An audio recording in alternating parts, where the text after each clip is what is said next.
Donc, selon l'article 26, les vols de propriété privée que commis la terroriste police de Genève contre ma personne est aussi en violation d'une garantie constitutionnelle basique. L'article 26. La propriété est garantie. En pleine indemnité est due en cas d'expropriation et restriction de la propriété qui équivaut à une expropriation. Ok, c'est intéressant. Mais comme ma plainte, même avec la preuve de que ma propriété a été volée, c'est-à-dire prise sans ordre judiciaire par la terroriste police de Genève, n'a pas été traitée encore, je ne peux pas faire valoir mes droits. Article 27, c'est la liberté économique. 28, c'est la liberté syndicale.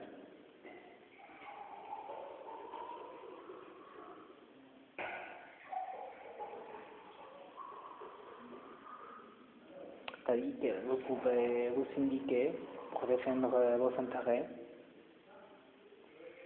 Aussi en relation avec l'article 23, liberté d'association. Vous pouvez vous adhérer à différentes associations ou créer l'association. Mais il y a une section très intéressante où c'est clairement spécifié que les conflits sont autant que possible réglés par la négociation ou la médiation.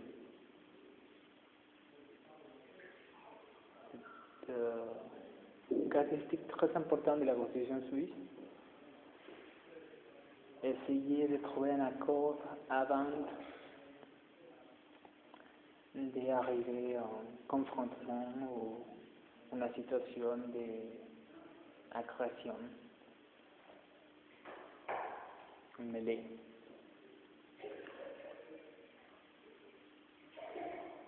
Article 29, garantie générale des procédures. Autre article totalement bafoulé dans ma situation personnelle. Toute personne a droit dans une procédure judiciaire ou administrative à ce que sa cause soit traitée équitablement jugée dans un délai raisonnable. Pas blague, non? Les parties ont le droit d'être entendues. Pas simplement ça. Légalement, le criminel pro général, le criminel pouvoir judiciaire genevois avait l'obligation de m'informer que j'avais été inculpé. Ce n'est pas simplement que j'ai les droits, c'est qu'ils ont l'obligation, le devoir juridique d'informer une personne quand cette personne était inculpée pour que la personne puisse faire valoir son droit à la défense. 3. Toute personne qui ne dispose pas de ressources suffisantes a droit, à moins que sa cause paraisse dépourvue d'urgence judiciaire, à l'assistance judiciaire gratuite. Et notre droit à l'assistance gratuite d'un défenseur dans la mesure où la sauvegarde de ces droits la requiert. Autre droit qui m'a été affolé. On continue. Combien de temps? Ça c'est la page 10. 3 minutes 40. On va lire donc. Article 30, 36 procédures judiciaires. Toute personne dont la cause doit être jugée dans une procédure judiciaire a droit à ce que sa cause soit portée devant un tribunal établi par la loi, compétent, indépendant et impartial. Les tribunaux d'exception sont interdits. Et ils s'attendent toujours à voir un jugement impartial. Peut-être ça, c'est le problème de Genève. Ils sont tous incompétents, dépendants et partiels. La personne qui fait l'objet d'une action civile a droit à ce que sa cause soit portée devant le tribunal de son domicile. La loi peut prévoir un autre effort.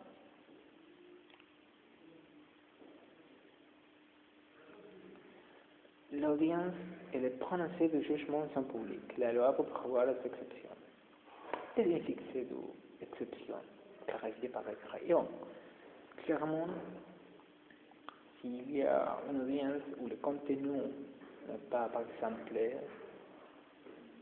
souhaitable pour les enfants, juge peut demander que les personnes mineures ne soient pas tolérées dans la salle. Et par rapport au fort où la cause doit être portée, il y a des fois où la cause est portée hors du domicile de l'accusé. Notamment quand, par exemple, il y a eu un recours et le tribunal de recours il n'y a pas un tribunal de recours dans chaque cité ou chaque commune en Suisse.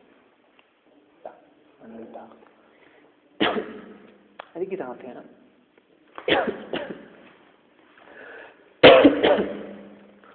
privation de liberté. Non ne peut être privé de sa liberté si ce n'est dans le cas prévu par la loi et selon les forces qu'elle prescrit. Donc, quand j'étais pris en otage par la clinique d'Intervention de Genève, ça c'est une privation illégale de liberté. Quand j'étais interné par la force, par la terroriste de Genève, basée sur une fausse dénonciation et un faux témoignage, c'est aussi privation illégitime de liberté, en violation de l'article 31 de la Constitution. Combien de temps? 6 minutes 34. D'où toute personne qui se voit privée de sa liberté a le droit d'être aussitôt informée dans une langue qu'elle comprend des raisons de ces privations et des droits qui sont les siens.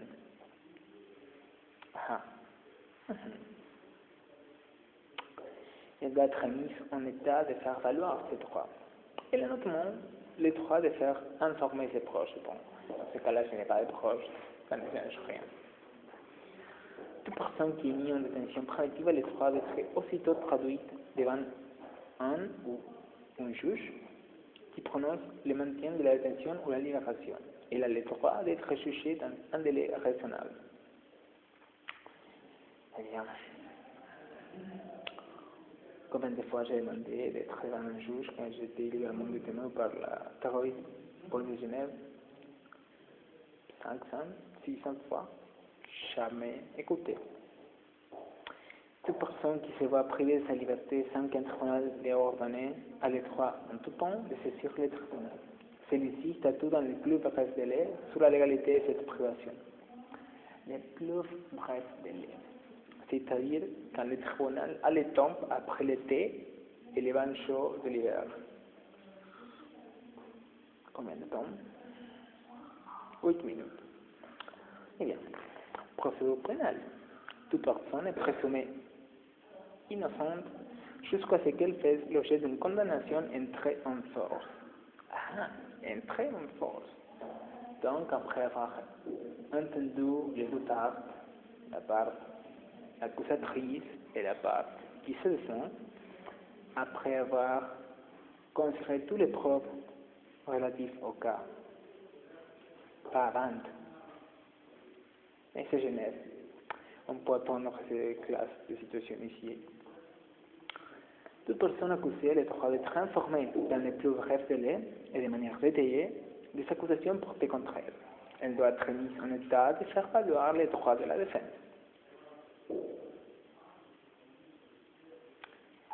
Autre excellente blague en général.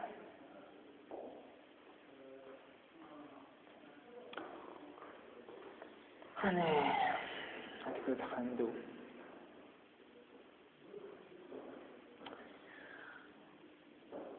Toute personne condamnée a le droit de faire examiner le jugement par une juridiction supérieure. Les cas où le tribunal fédéral statue en instance unique sont réservés.